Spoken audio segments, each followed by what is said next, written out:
যে 5 জনে আপনারা কুরবানি করলেন, ধরেন 3 জনের সালাত আদায় করেন আর 2 জনের সালাত আদায় করেন না, তাহলে এই কুরবানির পশুটা আপনাদেরকে কোন দিকে টেনে নিয়ে যাবে?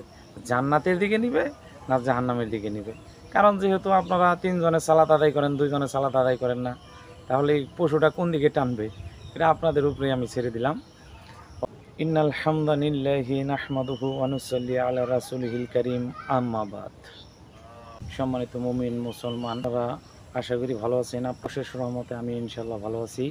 আজকে আপনাদের সামনে আমি কুরবানির বিষয়ে সামথিং কিছু কথা বলবো। ইনশাল্লাহ অবশ্যই আপনারা একটু মনোযোগ দিয়ে শুনবেন অথবা দেখবেন, সম্পূর্ণ ভিডিওটা দেখেন, তাহলে অবশ্যই কাজে লাগবে। মহান আল্লাহ রব্বুল আলামিন বলেন, ফাসাল্লি লিরাব্বিকা ওয়ানহার।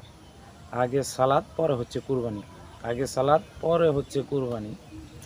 এখানে যারা আপনারা ভাগে কুরবানি করেন তাদেরকে আমি একটু সাইকোলজিভাবে, মানে একটু লজিক আপনাদেরকে দেখাচ্ছি।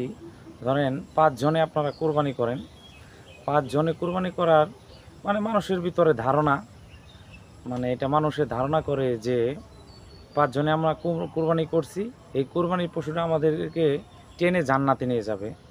এখানে আমার হচ্ছে একটু কথা, যে 5 জনে আপনারা কুরবানি করলেন, ধরেন 3 জনের সালাত আদায় করেন আর 2 জনের সালাত আদায় করেন না, তাহলে এই কুরবানির পশুটা আপনাদেরকে কোন দিকে টেনে নিয়ে যাবে?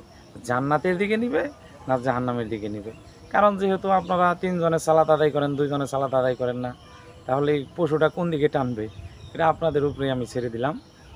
অতএব যে যারা সালাত আদায় করে না তাদের জন্য কুরবানি না। ফাসাল্লি লিরাব্বিকা ওয়ানহার, আগে সালাত, পরে হচ্ছে কুরবানি। আর যারা মানে আল্লাহ পাক যাদেরকে সামর্থ্য দিয়েছে তারা অবশ্যই তো কুরবানি করবেই, একাকী কুরবানি করবে। আর যাদের সামর্থ্য নাই তারা অযথা নিজে নিজেই, মানে যে একটা গ্রাম্য ভাষায় কথা আছে যে হাউস করে কেন নাক বিন্দাবেন। অতএব মানে এই বিষয়ে আমি আপনাদেরকে ফতোয়া দিচ্ছি না, অনেক বড় বড় আলেম আছে, তাদের কাছ থেকে আপনারা অবশ্যই জেনে নেবেন। তবে একা দিয়েই উত্তম।